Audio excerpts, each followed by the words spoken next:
Hi everyone, welcome back to the channel for another little walkthrough for you.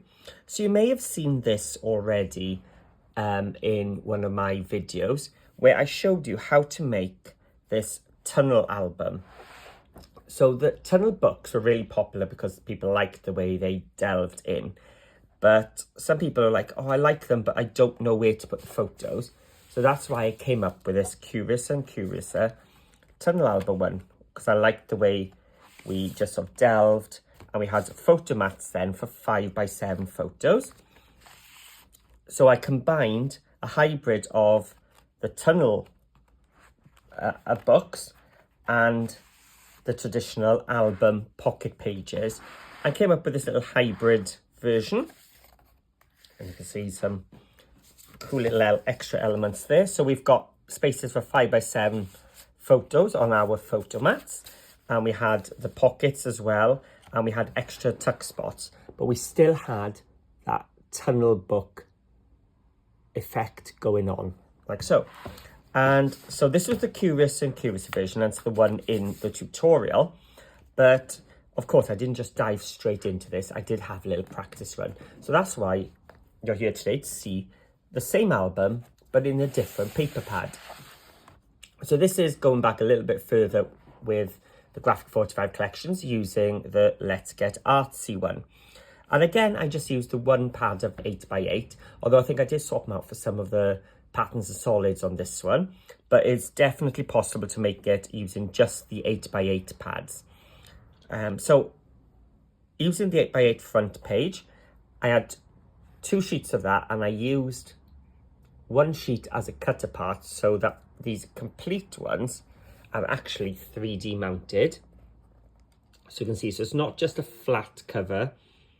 There is some dimension to it. Some of them are flat and some of them are raised. So it looks a bit like a gallery type effect without massive fussy cutting with flowers or anything. It was just straight cuts, so it was quite nice and easy. And then the spine. And I just used one of the 8x8s which were left over on the back then, and one of the border strips as well, just to break it up a little bit. So what does it look like when we open up? So again, we're going to have that tunnel effect. But first of all, on the front, we do have those pockets. And again, just one 8x8 sheet covered all of that. And the back is exactly the same, just one 8x8. So I've used the same paper because I do love the text papers, as you probably already know if you follow me. Now, the Let's Get Artsy kit doesn't come with any rub-ons. So it was before the rub-ons came back into the collections, but it did have ephemera pieces, so that's why I went with this one. And as you can see, we still got those photo mats exactly the same, so we can fit a 5x7 photo there, and I could do the same on the back if I so wished. And again, just using off the leftovers. No, it didn't. There was a third sheet of this, so I used the third sheet to make my strips on each side, but I'll show you in the tutorial how to do that. And you can see already we're starting to get that tunnel effect. And then you flip it over and you've got some of the flowers and some extra ephemera. So if I close it for now and I take that photo mat out, there we go. You can see how that tunnel effect is building up. So we've now got the butterfly, we've got a bit of flowers behind her there. And it really does look like you're diving in through the album. And yet you've still got spaces for your photos. So again, I've just used the text strips there, just so they're both tied in nicely. And then this page, when it's open, is just lovely. So you could add border strips here. So you've got more tuck spots. It's up to you then how you wish to do it. But again, oh, yes, it is. That is the one. But opening it up, we've got more 5x7 photo placements. And you can see now we've got butterflies starting to appear.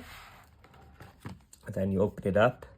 And I mean, I use these on the end. So this one, you don't see much of the paper. But when you get to this sort of level in the book, you are seeing more of the paper. So you can use these ones which have got a lot more detail. and the Express Yourself just sort of fitted perfectly over there, over the aperture with that butterfly. And you can pull it out and you see the wording on the back. So you can see why you've got the short pocket and a tall one, because you can actually see this paper through the aperture there. And I used the reverse of the front one, oh not the reverse, the other one. And as I said earlier, you do have border strips you can use, so you can make little tuck spots on these last few pages, because you could tuck some things in here because you're not going to see them through the apertures as much. But even just the photo cards, I love how simple they are this time, with no rub-ons, so you can just put your photos straight on. But let's have a look at what it looks like then for the tunnel. So that's how it looks like when everything is open. And then you work your way through the album, revealing more and more as you go through. So I only added the one here because it was quite busy as it was. And with these ephemera pieces, even the backs were coloured here, so it looks very finished. I've got to show you some of these papers close up. Look at that, very Claude Monet. And his lily pads. And all the details in this paper. So if you are an art fan, then this is definitely a paper for you. Even just the wording paper is just delicious. And the way you've got the muted ones and you've got the bowls, but it all ties in nicely. So it's a very different effect to the Curacao and Curacao one. Throw all these. So exactly the same measurements and style, but two very, very different outcomes. So I hope you liked that little walkthrough.